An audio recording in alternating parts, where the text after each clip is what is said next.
everyone, Nut Free Mama here. Today I'm going to show you how to make a red velvet cookie cake. Alright, let's start off with our ingredients. First you need 1 box of red velvet cake mix, any kind you like. Then you need 1 stick, which is half a cup of butter, softened, 2 eggs, 1 teaspoon of vanilla extract, 1 cup of white chocolate chips. That's for the cookie. Now for the frosting, you need 4 ounces of cream cheese softened, which is a half a stick, or half of the 8-ounce tub, half a stick. And then you need 1/4 cup of unsalted butter softened, which is also half a stick, a half a teaspoon of vanilla extract, a half a teaspoon of heavy whipping cream, and that's optional, and then 2 cups of powdered sugar and whatever kind of sprinkles you like. I'm going to use the little Christmassy colored sprinkles today, but you could really make this Valentine's Day or anytime. You could make it anytime you want with any kind of sprinkles. And then you also need a 9-inch pie plate. Alright, so let's preheat our oven to 350 and then line your pie plate with foil and then spray it with cooking spray.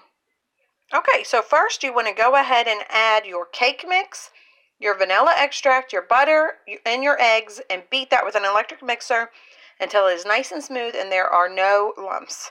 And now we are going to stir in our white chocolate chips.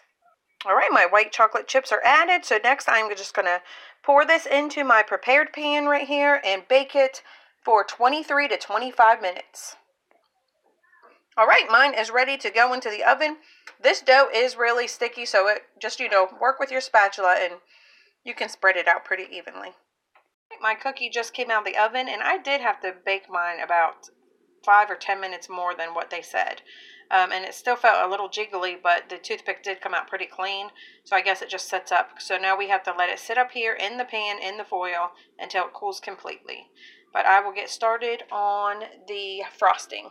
So go ahead and take your butter and cream cheese and your vanilla extract and just stir that, or beat it with an electric mixer until it's nice and combined.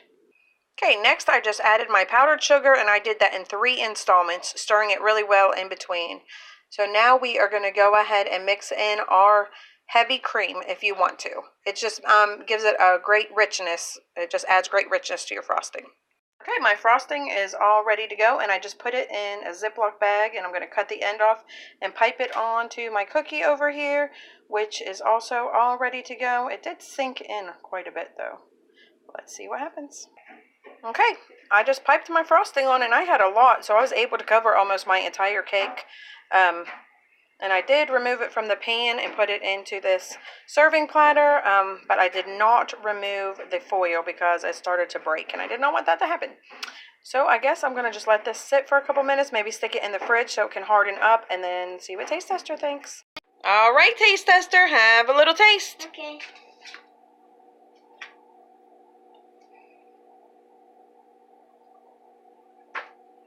Yum.